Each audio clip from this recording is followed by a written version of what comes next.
Regarde mes rêves, regarde mes gestes, mais ne dis rien. Il nous reste encore du chemin. Quand notre fils sera général dans l'armée, après j'accompagnerai notre fille devant l'autel. Tous les deux, nous serions vieux et grisonnants. Tu pourras tout me dire. Pour l'instant, ne dis rien.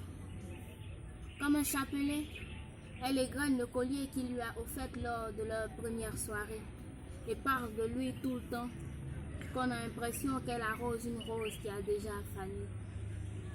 Elle dit que c'est un combattant souriant qui combat sans armes.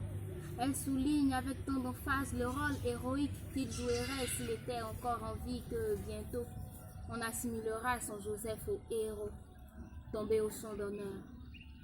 Elle, c'est une petite femme rondelette et astiquée comme un écu neuf, au visage rond, à la chevelure luisante et aux gestes généreux.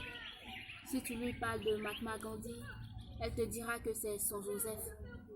Parle-lui de Rosa Parks, elle te dira que si ce n'était pas une femme, j'aurais pensé que c'était mon Joseph. Si tu lui parles de Roméo, elle dira qu'à Paletin, c'est le portrait de son Joseph. Quand on lui a parlé de ce qu'a fait Mamadou Gassama, elle a crié, c'est ce qu'aurait fait mon Joseph. Mais à chaque fois qu'elle voulait lui dire qu'il était un homme généreux, qu'il était un homme courageux, lui, il interrompait sa femme en lui disant « Ne dis rien, il nous reste encore du chemin.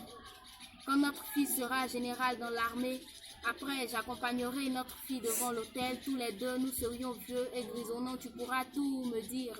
Pour l'instant, ne dis rien. » Donc elle a apprécié ses rêves, elle a apprécié ses gestes, elle a apprécié son sourire sincère dans des silences qui troublaient parfois leur regard, sans pouvoir lui dire qu'il était un homme généreux, sans pouvoir lui dire qu'il était un homme courageux, sans pouvoir lui dire qu'il était un homme qui la rendait heureuse, sans pouvoir lui dire qu'il était.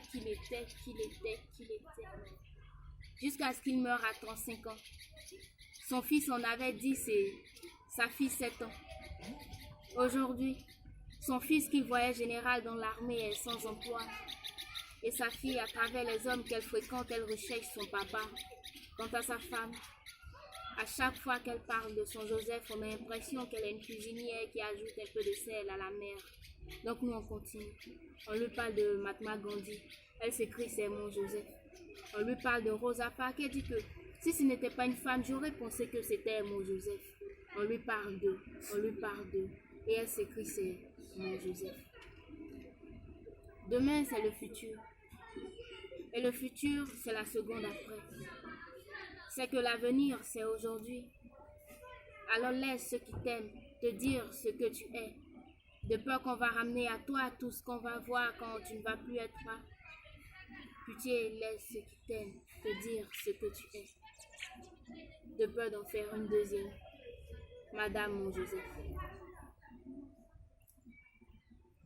Madame.